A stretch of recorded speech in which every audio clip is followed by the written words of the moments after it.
Jonas chapter 1, verse 1. Sabi dito, ang aklat na ito ay naglalaman ng mensahe ni Yahweh sa pamamagitan ni Jonas na anak ni Amittai. Isang araw, sinabi sa kanya ni Yahweh, pumunta ka sa Nineveh, sa isang malaking lungsod, at sabihin mo sa mga taga-roon na umabot na sa aking kaalaman ang kanilang kasalanan. Sa halip na sumunod, ipinasya ni Jonas na takasan si Yahweh.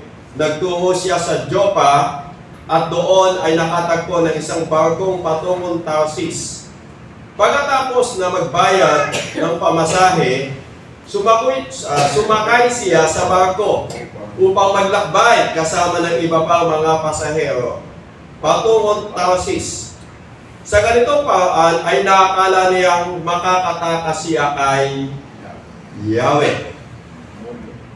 Ngunit nang siya nasa laot na, nagpadala si Yahweh ng isang malakas na bagyo, kaya't halos mawasak ang barko. Dahil dito, labis na natakot ang mga tripulante, kaya silang lahat ay humingi ng tulong sa kanilang Diyos. Pagkatapos, inihulog nila sa dagat ang mga kargamento para gumaan ang sasakyan. Samantalang si Jonas naman ay mahimbing na natutulog sa isang sulok sa ibabang palapag ng barko. Nakita siya ng kapitan at ginising. Ano't nagagawa mo pang matulog? Bumangon ka't manalangin sa iyong Diyos. Baka sakaling kaawaan niya tayo at iligtas sa kamatayan. Nag-usap-usap ang mga tripulante. Magpalabunutan tayo para malaman natin kung sino ang dahilan ng lahat ng ito. Gayon nga ang kanilang ginawa at nabunot ang pangalan ni Jonas. Kaya't siya ay kinausap nila, sabihin mo sa amin kung sino ang dapat sisihin sa nangyayaring ito. Anong ginagawa mo rito? Saan bansa ka galing? Taga saan ka? At ano ang lahi mo? Sumagot si Jonas, ako ay isang Hebreo at sumasamba ako kay Yahweh, ang Diyos ng kalangitan na lumikha ng dagat at ng lupa. Sinabi ni Jonas na tinatakasan niya si Yahweh.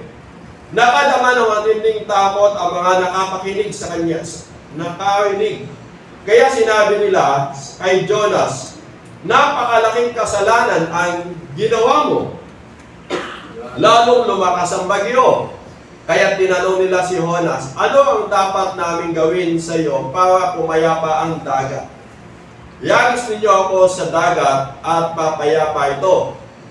Alam kong ako ang dahilan kaya nagkaroon ng ganitong kalakas na bagyo. Sagot niya. Gayunpaman, sinikap ng mga tripulante na itabi ang barko. Ngunit wala silang magawa sapagkat lalong lumalakas ang bagyo. Kaya nanalangin sila kay Yahweh ng ganito, Yahweh, huwag po ninyong kaming hayaang mamatay dahil sa gagawin namin sa taong ito. Huwag po ninyo kaming parusahan kung mamatay man ang taong ito. Kayo po, Yahweh, ang may pananagutan dito. Pagkatapos nito, binuhat nila si Jonas at inihagis sa dagat. Agad namang pumayapa ang dagat. Dahil dito, nagkaroon sila ng matinding takot kay Yahweh, kaya sila'y nag-alay ng handog at nangakong maglilingkod sa kanya. Sa utos ni Yahweh, nilamon si Jonas ng isang dambuhalang isda at siya'y nanatili ng 3 araw at 3 gabi sa tiyan nito. So, nakita mo ba natin yung magandang kwento ni Jonas? Amen. Kaya sabi po ng iba, huwag kang gumaya kay Jonas. So, kaya pinapagatan ko po yung topic natin ay makinig, sumunod, at huwag tumakas. Sabihin ko sa iyo kapatid, huwag kang tumakas. Makinig ka, sumunod ka. Amen? Kasi kaya po ganon yung dilubyo na naganap noong mga panahon na yon, si Jonas hindi po siya nakinig at sumunod. Kundi ang ginawa po niya ay tumakas po siya. So ngayon, tingnan po natin yung sinasabi ng Bible. Sabi ko nga, sa buhay po natin, napakahalaga yung tamang pakikinig. Sabihin mo sa iyong katabi, tamang pakikinig. Kapag po kasi sa buhay natin, nagkamali po tayo ng pakikinig, mali din po yung magaganap sa buhay natin, di ba? Kapag tama po yung gagawin mong pakikinig, tama din po yung magaganap sa buhay natin. Pansinin po natin si Jonas. Ang sabi po sa aklat po ng Jonas, verse 1 hanggang 2, ang aklat na ito ay naglalaman ng mensahe ni Yahweh sa pamamagitan ni Jonas na anak ni Amittai. Isang araw sinabi sa kanya ni Yahweh, yung salitang isang araw sinabi sa kanya ni Yahweh, pumunta ka sa Nineveh, sa isang malaking lungsod, at sabihin mo sa mga taga-roon na umabot na sa akin ang kaalaman ng kanilang kasamaan. So si Yahweh, ang sabi ng Diyos na si Yahweh, kinausap po niya si Jonas. Nang sabi niya, pumunta ka sa lugar ng Nineveh. Alam niyo po ba ang Diyos sa bawat umaga ng buhay natin, nangungusap po yung Diyos sa buhay natin. Kung ano po yung mga bagay na dapat po natin gawin sa bawat umaga na ibinibigay ng Diyos na buhay ng bawat isa sa atin. At sabi ko nga, nung ikaw ay kumilala at nakakilala sa Diyos, may panawagan na po yung Diyos sa buhay ng bawat isa sa atin. May sinabi na po yung Diyos sa buhay natin kung ano po yung mga bagay na dapat po natin gawin bilang isang mananampalataya po ng Diyos. At lagi natin napapakinggan yung sabi nga ng kasulatan kung bakit pinili ka ng Diyos upang humayo ka at magbunga. Lagi pong paalala po yon. Maging sa mga alagad na sabi po ng Panginoon na ibigay na sa akin ang lahat ng kapamahalaan, kaya humayo kayo at gawin niyong alagad ko ang lahat ng mga bansa. At bautismo niyo sila sa pangalan ng Ama, Anak, at Espiritu Santo. So yung panawagan ng Diyos kay Jonas noong unang panahon, iligtas po yung lugar po ng Nineveh. Amen. Sa ating po kapanahunan ngayon, ang panawagan po sa atin ng Diyos, tayo po ay patuloy na magbahagi po ng mabuting balita. Kasi yung mundo ay pasama po ng pasama. Doon din po ng panahon po ni Jonas, nakita po ng Diyos na ang lugar po ng Nineveh, sabi dito ng Biblia, pumunta ka sa Nineveh, sa isang malaking lungsod, at sabihin mo sa mga tao, sa mga taga-roon, na umabot na sa aking kaalaman ang kanilang kasalanan. So matindi na po yung kasalanan, kaya gusto ng Diyos yung mga tao makapakinig ng mensahe po ng Diyos. Kaya sa buhay po natin, napakahalaga na alam po natin, napakinggan po natin kung ano po yung panawagan po sa atin ng Panginoon. Every day, sabi ko nga, mayroon pong pangkalahatang panawagan po sa atin ng Diyos, at may sa bawat umaga na tayo po ay nabubuhay, may panawagan po ang Diyos sa buhay po ng bawat isa sa atin. At sa aklat nga po ng Luke chapter 8 verse 18, binanggit po dito ng Panginoong Jesus. Sabi niya, kaya't pagbutihin ninyo ang inyong pakikinig, sapagkat ang mayroon ay bibigyan pa, ngunit ang wala ay aalisin, pati ang inakala niyang nasa kanya. Sabi dito, kaya't pagbutihin ninyo ang inyong pakikinig. Sa mundo po natin ngayon, ang dami po nating napapakinggan. Amen po ba doon? Sabi ko nga, dati ang napapakinggan mo lang nung kami po ay bata pa, radyo lang. Kung may pambili ka noon. Yung mga TV, wala po noon. Kaya yung mga tao noon medyo, sabi po nila, hindi po sila masyadong mulat sa kasalanan. Ngayon po, ang dami. May television na, may internet na, ano pa, may mga social media, at yung kapaligiran po natin, matindi po yung takbo po ng mundo. Kaya kapag hindi mo pinagbutihan ang iyong pakikinig sa iyong pamumuhay bilang isang tao, maliligaw po tayo ng landas. Di ba? Ang dami. Kaya mahalaga sa buhay po natin, pagbutihin po natin yung pakikinig kung ano po ba yung mensahe ng Diyos, kung ano po ba yung kalooban ng Diyos na dapat po natin gawin bilang isang mananampalataya po ng Diyos. At sabi nga, ang Diyos nangungusap po siya sa pamamagitan po ng kanyang mga lingkod. Nagpapaalala po siya na sinasabi, mga kapatid, ito yung mga bagay na dapat po nating gawin. Nandyan din po yung Holy Spirit na nagkukumbik sa atin na sinasabi, anak, huwag mong gagawin yan. Kaya lang, ang tao, meron po tayong sinasabi na kalayaan na makinig o hindi po tayo makinig. Ngunit isang bagay yung pinili ako, kapag nakikinig ka sa palatuntunan ng Diyos, magiging maganda, magiging maayos ang magiging buhay po ng bawat isa sa atin. Amen! Amen. At sabi nga sa pakikinig po natin, doon po lumalago yung ating pananampalataya. Kaya sabi po na Romans 10:17, kaya't ang pananampalataya ay bunga ng pakikinig. At ang pakikinig naman ay bunga ng pangangaral tungkol kay Kristo. So, mahalaga yung pakikinig. Kaya sabi nga po nila, dalawa po yung tenga natin, isa lamang po yung bibig. Kasi dapat mas madami po tayong napapakinggan kaysa sa mga lumalabas sa ating mga labi. Kaya mahalaga po yung pakikinig. Dahil mula doon, lumalago ka, lumalalim ka, tumitibay ka sa iyong buhay pananampalataya sa Diyos. At alam niyo po ba, kapag hindi po tama yung pakikinig mo, mapapahamak yung buhay mo. Binigay ko nga po halimbawa po dyan ay si Eva, saka po si Adan. Kung inyo pong alam yung kwento, basahin ko na lang po. Ang sabi po kasi ng Diyos kay Eva saka kay Adan, nung inilagay po siya sa halamanan ng Eden, sabi po doon, sa lahat ng bunga ng punong kahoy, dito sa halamanan ng Eden ay makakakain kayo. Huwag lang sa isang puno na may bunga ng pagkakilala ng mabuti at masama. Sa sandaling kumain kayo, ang sabi ng Diyos, walang pagsalang mamamatay kayo. Kaya lang, may tukso talaga. Nandiyan po si Satanas.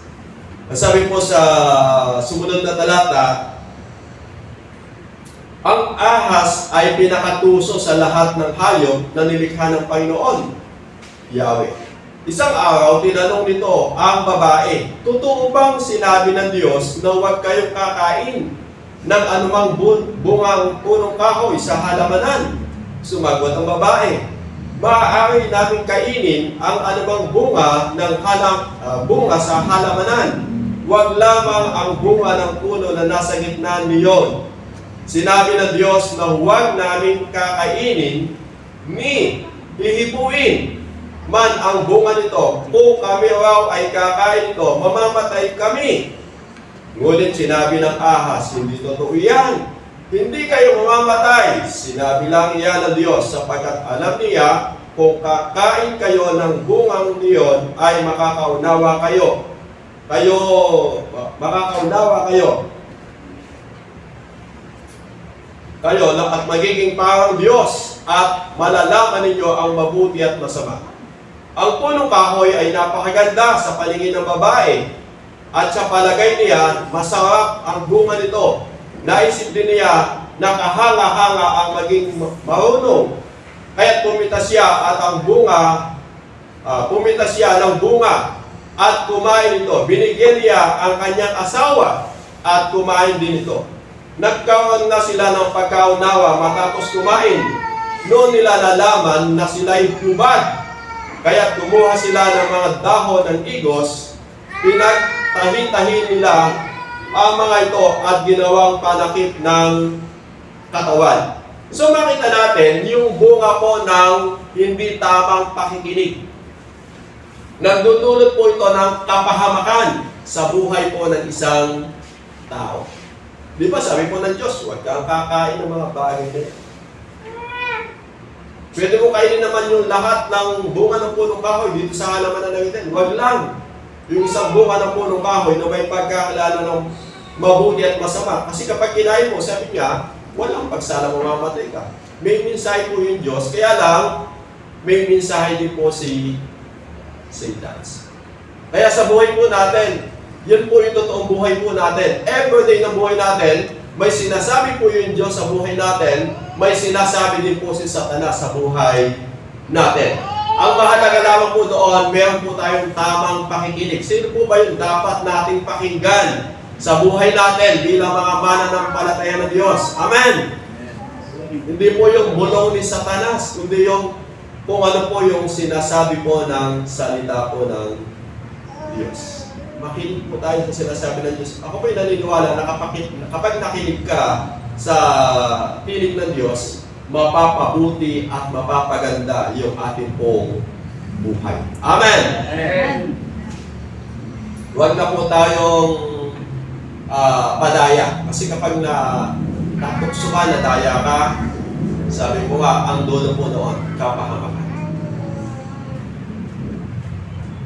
Kaya yun po yung naganap sa maling pakikinig.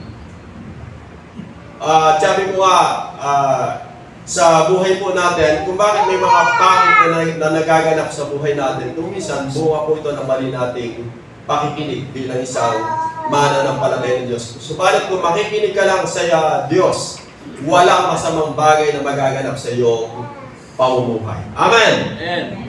Lagi sinasabi ko po yung makinig ka sa magulang mo na sabi nga, kapag tama yung sinasabi ng magulang mo, makinig ka, tiyak, mapapabuti ang iyong pamumuhay. Amen po ba doon? Amen. Kasi yun po yung palatuntunan po ng Diyos eh. Makinig po tayo sa Kanya. At alam niyo po, sa buhay po natin, gusto ko taasan ng konti, sa buhay po natin, kung may panawagan ka sa Diyos, huwag kang tumakas. Bakit? Tinatawag ka talaga ng Diyos na magpastor, sumunod ka lang. Kasi hindi ka ilalagay ng Diyos sa isang lugar na mapapahamak yung buhay mo. Amen. Amen. Kung tinatawag ka naman ng Diyos na maging manggagawa ng Panginoon sa iba't ibang mga ministeryo, huwag kang tumakas. Paggamit ka sa Panginoon. Kasi napakahalaga po noon. Kasi paggamit ka ng Panginoon dito sa lupa, at ang maganda po doon, pagdating doon sa langit, may tatanggapin ka pong gantimpala. Kasi ginamit ka ng Diyos eh. Kung dito sa lupa, sabi ko nga, sa pamumuhay na lang po bilang tao, hindi ka pa kumisan gumagawa. Halimbawa, may gumagawa ng bahay. Nakipagkwentuhan ka lang. Tapos, time po ng merienda. Diba? Merienda lang. Ay, wag kang alis. Mag-merienda ka muna. Nakaka-merienda ka, wala ka pang ginagawa. Eh, lalo na po kaya kung gumagawa ka pa. Amen. Amen. May merienda ka na, may tanghalian ka pa, may sweldo ka pa. Di ba? Dito po sa lupa, yun po yung sistema eh. Eh, gaano pa po kaya kung ikaw ay talagang magpapagamit sa ating Panginoon? Amen! Amen. Sabi nga, hindi po siya papayag na hindi po tayo pagpapalain. Kaya ang challenge ko po, kung may panawagan po sa atin ng Diyos, huwag po tayo matakot. Huwag po tayong tumakas. Kasi may magandang plano at layunin ng Diyos sa buhay natin. So, yun po yung una. Sabi nga, magkawag po tayo ng tamang pakikinig. Everyday ng buhay natin. Nandyan po yung Biblia, nandyan po yung Holy Spirit, nandyan din po yung mga lingkod ng Diyos na ginagamit po niya upang patuloy tayo lumakad, mamuhay sa ayon sa kalooban po ng Diyos. Pangalawa, sabi ko nga, magkawag po tayo ng tamang pagsunod. Yan, si Jonas. Pansinin po natin yung sumunod na talata. In verse 3, sabi dito, sali na sumunod, ipinasya ni Jonas na takasan si Yahweh. Kala nyo makakatakas siya, no? Diba? Nagtungo siya sa Joppa at doon ay nakatakbo ng isang bangkong patungong Tarsis. Pagkatapos ay nagbayad ng pamasahe. Sumakay siya sa bangko upang maglakbay kasama ng iba pang mga pasahero patungong Tarsis. Sa ganitong paraan ay inaakala niyang makakatakas siya kay Yahweh. Sa tingin po niya, makakatakas po siya sa Diyos. Kasi sabi ng Diyos, pumunta ka sa Nineveh dito. Tapos ang ginawa niya, pumunta po siya dito. Tatakas ako, sabi niya sa Panginoon. Ngunit nang siya nasa laot na, nagpadala si Yahweh ng isang malakas na bagyo. Kaya halos mawasak ang barko. Dahil dito, labis na natakot ang mga tripulante, kaya silang lahat ay humingi ng tulong sa kanilang Diyos. Pagkatapos, inihulog nila sa dagat ang mga kargamento para gumaan ang sasakyan. Samantalang si Jonas naman ay mahimbing na natutulog sa isang sulok sa ibabaw ng palapag ng barko. Nakita siya ng kapitan at ginising. Ano't nagagawa mo pang matulog? Bumangon ka, manalangin ka sa iyong Diyos, baka sakaling kaawan niya tayo at iligtas sa kamatayan. Nag-usap-usap ang mga tripulante, magpalapunutan tayo para malaman natin kung sino ang dahilan ng lahat ng ito. Gayon nga ang kanilang ginawa at nabunot ang pangalan ni Jonas. Kaya sila'y kinausap nila. Sabihin mo sa amin kung sino ang dapat sisihin sa nangyayaring ito. Anong ginagawa mo rito? Saan bansa ka galing? Taga saan ka? At anong lahi mo? Sumagot si Jonas, Ako ay isang Hebreo at sumasamba ako kay Yahweh, ang Diyos ng kalangitan na lumikha ng dagat at ng lupa. Sinabi ni Jonas na tinakasan niya si Yahweh. Sabi doon, tinakasan daw niya si Yahweh. Nakadama ng matinding takot ang mga nakarinig. Kaya sinabi nila kay Jonas, napakalaking kasalanan ang ginawa mo. So makita natin, yung maling pagsunod, mali din po yung naging epekto. At sabi ko, hindi lang po si Jonas ang dumanas po ng, sabi po dito, na kawalan. Maging yung mga tao na kasama niya doon sa loob po ng bangko. Tinapon yung mga mga kargamento, mga gamit. Palagay nyo kaya. Diba, may mga dalang mga bag na malalaki o kaya may mga sakay na kotse yung sasakyan, barko, sasakyan, tinapon lahat yun. Walang nagawa. Bakit nagalap yun? Sabi ko nga, dahil lang sa pagtakas po ni Jonas. Hindi sa dahilan hindi po niya pagsunod doon sa inuutos kanya ng Diyos. Nadamay po yung ibang tao. At ang malungkot po nito, natutulog pa siya. Nagkakagulo na kayo mga tao, tinapon na po yung lahat ng kanilang mga gamit. Si Jonas nakita, natutulog pa.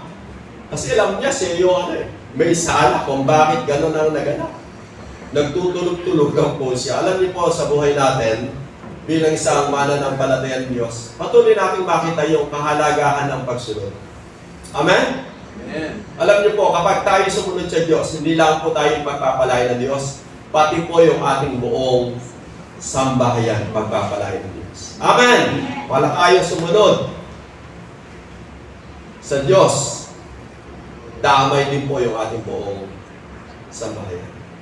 Kaya may talata po sa Psalm 37 verse 25, sabi niya doon ni King David, ako'y naging bata at ngayon ay naging matanda na sa tanang buhay ko. Walang nabalita na sa taong tapat. Sabi niya doon, ang Diyos ay nagpabaya, ni ang kanyang lahiman ay naging hampas lupa. Wala, sabi ni David. Kaya kapag naging tapat ka sa Diyos, pagpapalay ka ng Diyos. Kapag sumunod ka sa Diyos, pagpapalay ka ng Diyos. Pero kapag hindi ka sumunod sa Diyos, ay huwag po kayo magtaka kung may mga bagay na hindi nais-nais na magaganap sa buhay natin. Kasi sabi po ng Diyos kay Jonas, pumunta ka sa lugar ng Nineveh. Ang ginawa ni Jonas, sumakay po siya ng sasakyan sa Joppa, papuntang Tarsis. Kala po niya, nakatakas na po siya kay Yahweh. Amen. Pero hindi po siya nakatakas. Ang malungkot po noon, nadamay po yung napakaraming tao dahil sa kanyang hindi pagsunod sa panawagan po sa kanya ng Diyos. Palagay nyo kaya ganito. napakinggan po natin sa salita ng Diyos. Mga kapatid, iwasan na natin yung mga bagay na makakasama sa ating mga katawan. Halimbawa, ano po ba yung nakakasama sa ating mga physical na katawan? Bawa, sabihin natin yung paglalasing. Palagay niyo po ba kapag lasing kayo, hindi po apektado yung ating buong pamilya? Apektado o hindi? Apektado, di ba? Lalo na kung nagkasakit ka. Pumunta ka nga kay Galvez. Palagay niyo kaya 2 days ka lang. Sabi nga po ni Sister Merlin, 2 days lang kay Galvez. Sabi niyo, 26,000. Palagay niyo kaya hindi apektado yung pamilya po natin.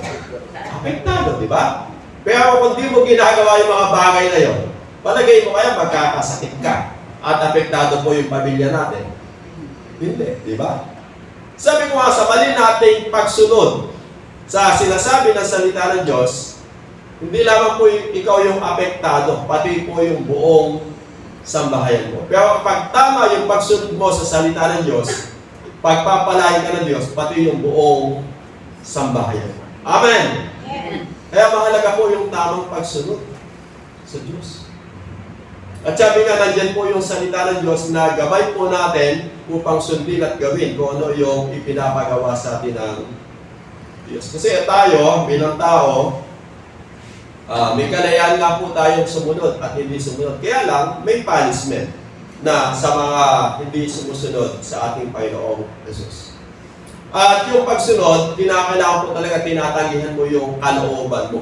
Sabi nga sa Matthew chapter, Mark 8:34, binanggit po dito ng Panginoon sa Mark 8:34, pinalapit ni Jesus ang mga tao at ang kanyang mga alagad at sinabi sa kanila, ang sino mang nagnanais sumunod sa akin ay dapat itakwil ang kanyang sarili, pasanin ang kanyang krus at sumunod sa akin. Sabi niya, ang nagnanais na sumunod sa Panginoon, kinakailangan itakwil mo ang iyong sarili. Ibig sabihin, hindi yung kalooban mo yung masunod, kundi yung kalooban po ng Diyos.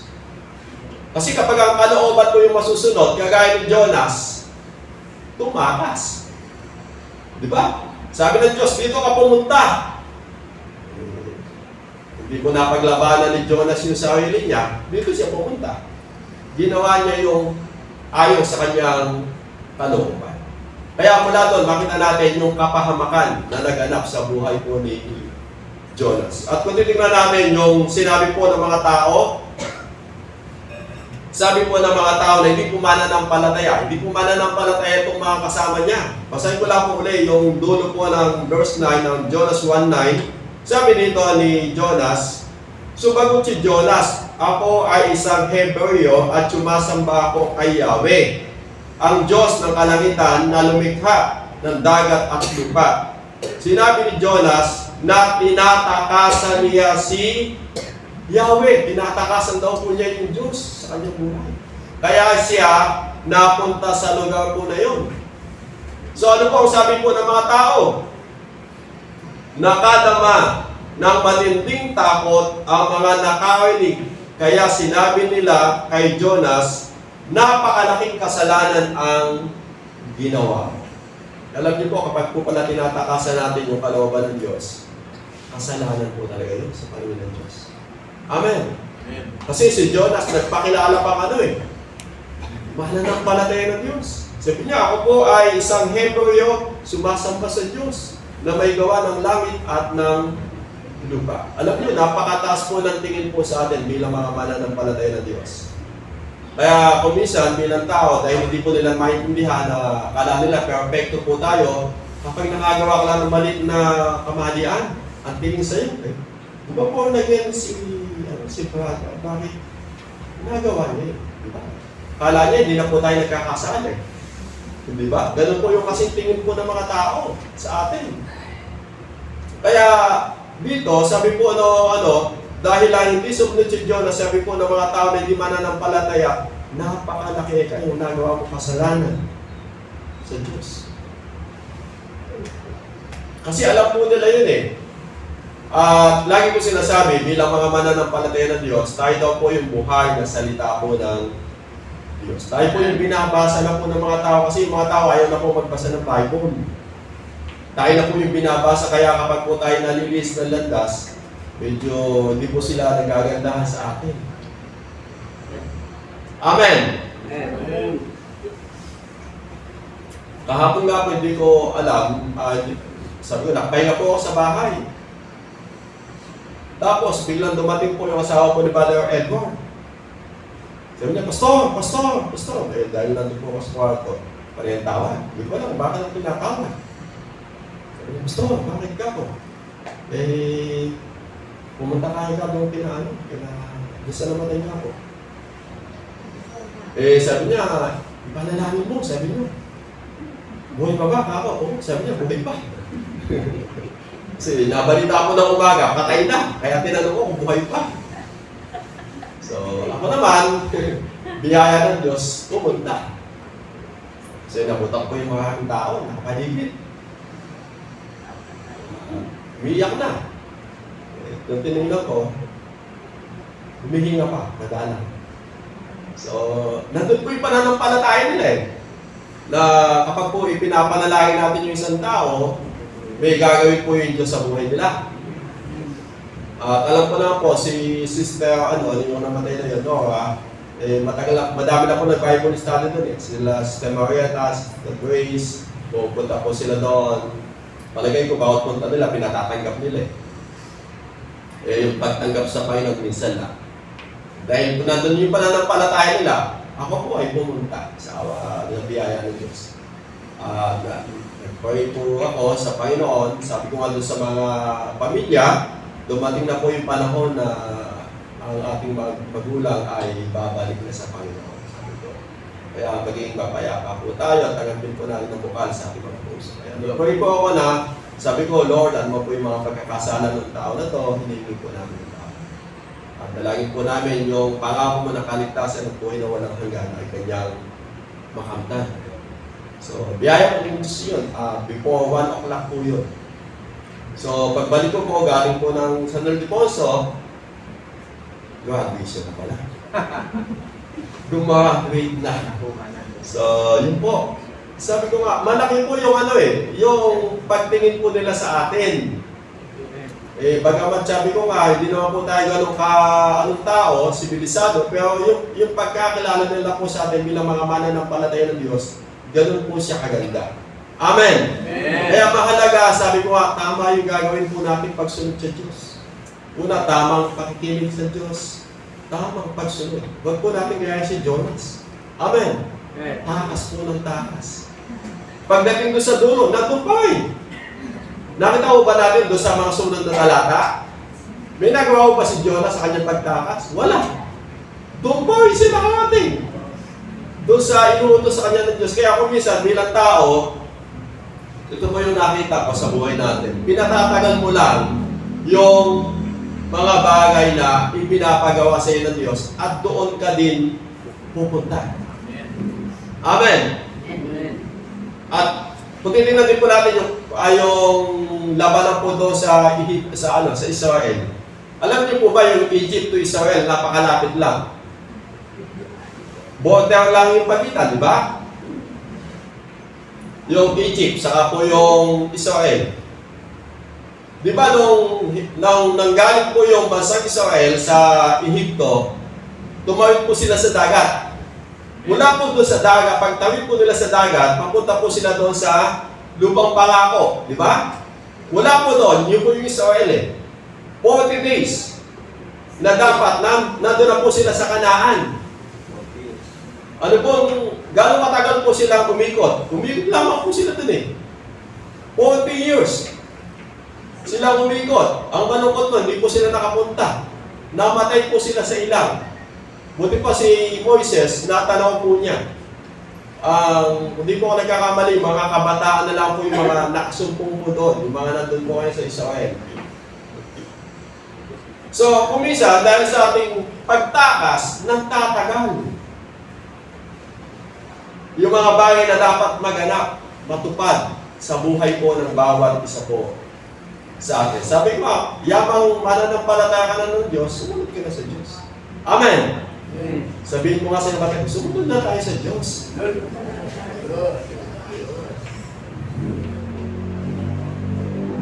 Kasi sa Diyos wala pong lugi. Pero kapag tumakas ka, madaming mga bagay na hindi mo aasahan na magaganap sa iyong pamumuhay. At sabi pa rin po ni King Solomon, sabi niya, anak ko, ang araw ko ay huwag mong lilimutin, lahat ng aking utos sa isipan mo ay tanim, upang araw mo'y tumagal, umaba ang iyong buhay at maging masagana sa lahat ng kailangan. Alam niyo po ba, kapag sumusunod ka sa Diyos, pwedeng i-extend ng Diyos yung buhay mo. Pwedeng pasaganahin ng Diyos yung buhay mo. Kaya, sumunod na po tayo sa Diyos para patuloy tayong pagpalain pa ng Diyos. At isang maganda nga po halimbawa po dyan, si Abraham. Di ba? Si Abraham, noong kanyang kapanahunan, lagi natin ikinukwento na siya po ay sumunod sa Diyos. Sa Genesis chapter 22, sabi dito, pagkalipas ng ilang panahon, sinubok ng Diyos si Abraham. Tinawag siya ng Diyos, Abraham, narito po ako, tugon naman niya. Sinabi sa kanya, isama mo ang kaysa-isa at pinakamamahal mong anak na si Isaac, at magpunta kayo sa lupain ng Moria. Umakyat kayo sa bundok na ituturo ko sa inyo at ihandog mo siya sa akin. Kinabukasan, maagang-maagang bumangon si Abraham at nagsibak ng kahoy na gagamitin na panggatong sa handog na susunugin. Inihanda niya ang asno at umalis na kasama si Isaac at ang dalawang aliping lalaki papunta sa lugar na sinabi ng Diyos sa kanya. Nang ikatlong araw na paglalakbay, natanaw na nila ang dakong kanilang pupuntahan. Kaya sinabi ni Abraham sa kanyang mga alipin, bantayan ninyo ako, bantayan ninyo ito ang asno, at kami na lamang ng bata ang aakyat sa bundok. Sasamba kami sa dako roon at babalikan namin kayo. Ipinapasan ni Abraham kay Isaac ang kahoy at napanggatong, dala naman niya ang apoy at patalim, at magkasama silang lumakad. Tinawag ni Isaac ang pansin ng ama. Ama, ano yun, anak? Tugon ni Abraham. Mayroon na tayong apoy at panggatong, ngunit nasaan ang tumpang ihahandog? Tanong ni Isaac. Sumagot si Abraham, anak, ang Diyos ang magbibigay niyo. Kaya't nagpatuloy sila sa paglalakad.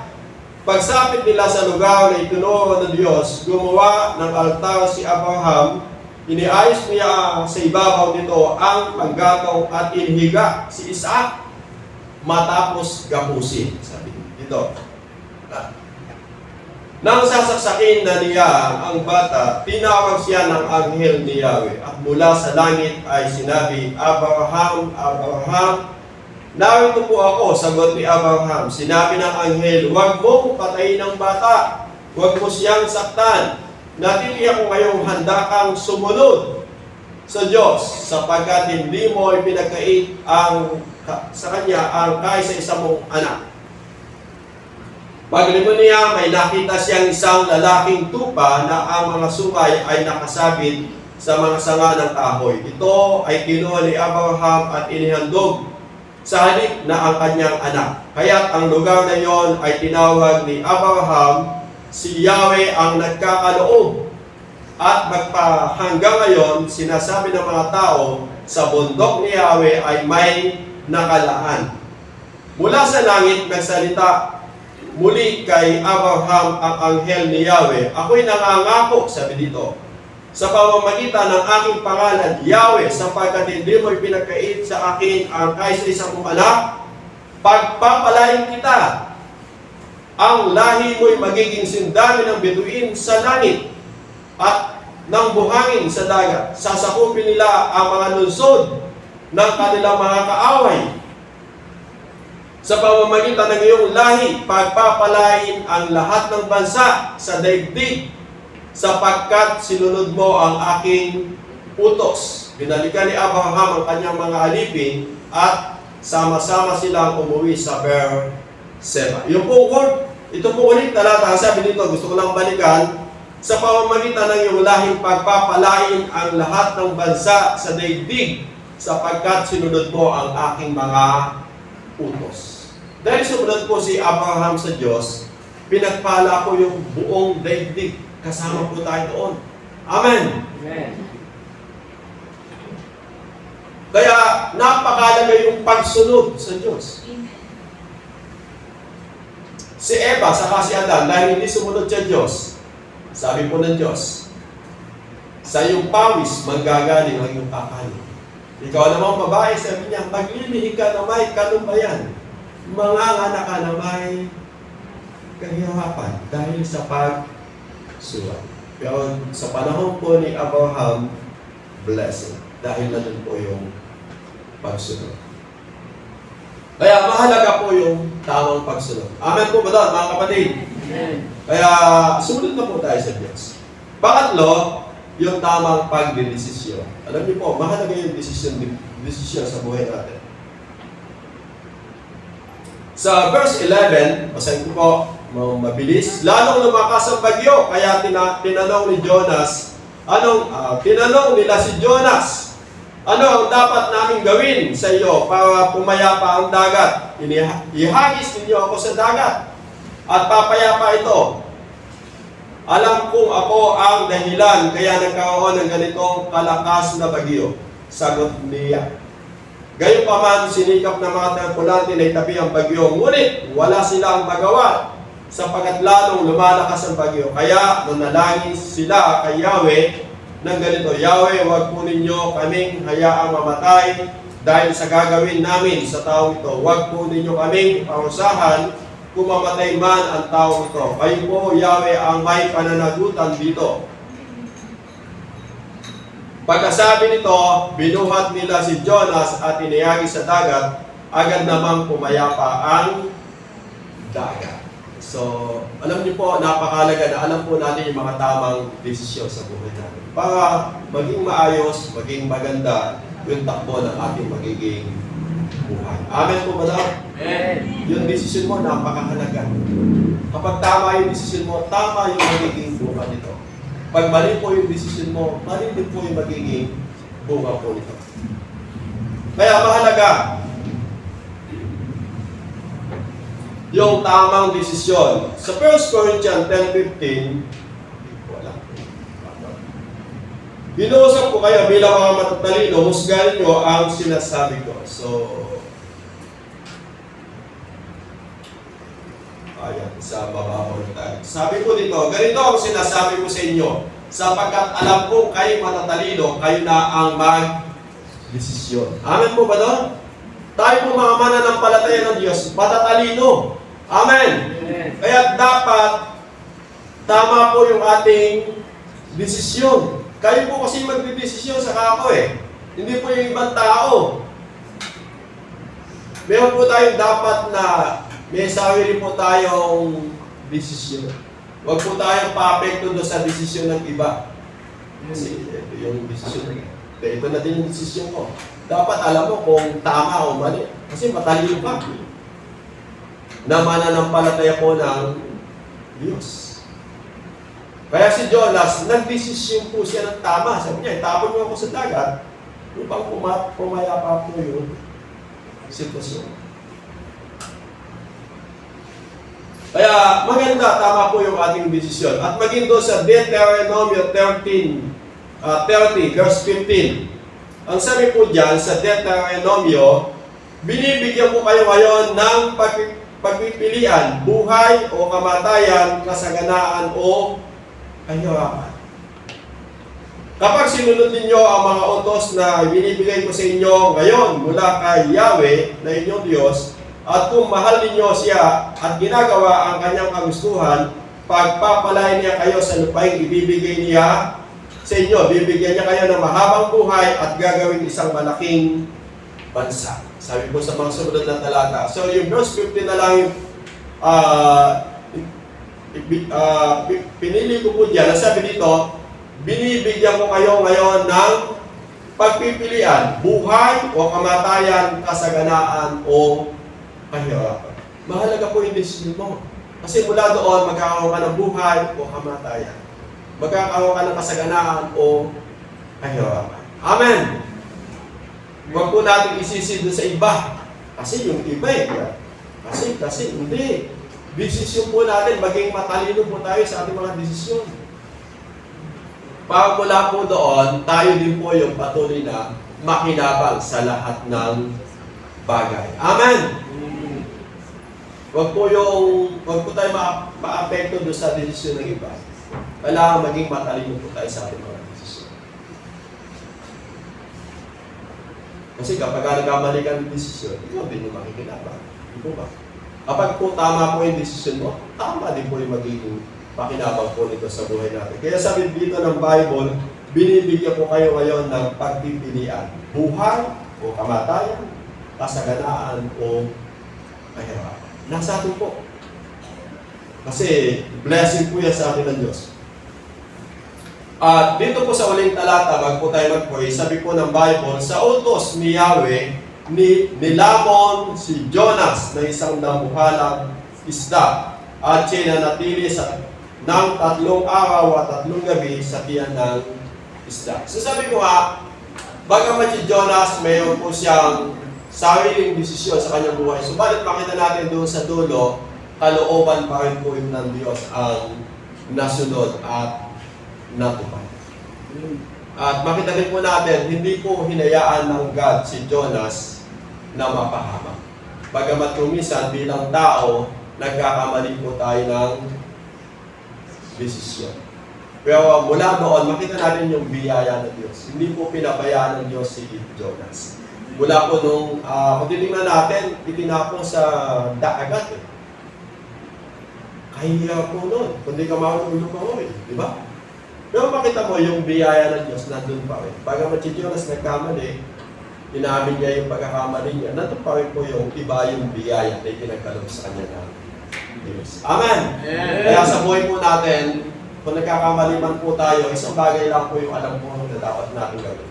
Magbalik loob tayo sa Diyos. At ang Diyos po ay handa pong abutin, tulungan, muling pagpalain ang buhay po ng bawat isa sa atin.